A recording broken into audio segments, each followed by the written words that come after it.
عندك اطباق مصفرة او شكلها مش حلو زي دي كده، مش نظيفة زي دي كده. عندك كوبايات مطرح الشاي برضو تلاقيها مصفرة وشكلها مش حلو خالص. جيبي كرور بالمنظر ده وانقعيه في الكرور، هتبقى جميلة جدا ونظيفة جدا. اي حاجة بقى عندك متوسخة او اي حاجة عندك لونها مش عاجبك، انقعيها في الكرور.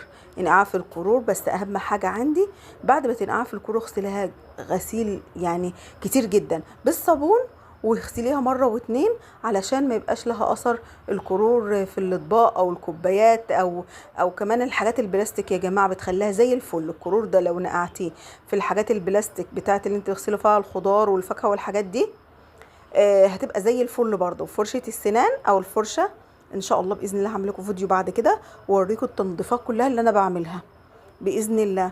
ده اول فيديو شورتس كده صغير على نظافة الاطباق والكوبايات. بصراحة بتبقى شكلها حلو، واي حاجة عندك بقى لونها مش عاجبك انقعيها في الكرور هتبقى زي الفل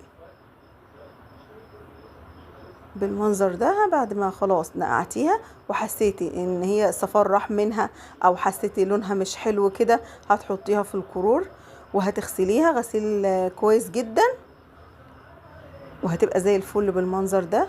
ده كمان يا جماعة بتاعت الخلاط نقعتها، شوفوا بقت بيضة وحلوة ازاي. لو فيها اي حاجة بقى ما طلعتش بالفرشة هتلاقيها بقت زي الفل. الكرور كتير ده مش برضو ما احناش هنرميه ولا هنكبه، هنغسل بيه الهدوم البيضة هننقعها فيه. تمام، يبقى شكله بالمنظر الجميل ده. ده طبعا ايه لونه بيغير مطرح الطماطم والعصير والحاجات اللي احنا بنعملها في الخلاط. شكرا لكم لمتابعة الفيديو من اوله لاخره، والسلام عليكم ورحمة الله وبركاته. دمتم في رعاية الله.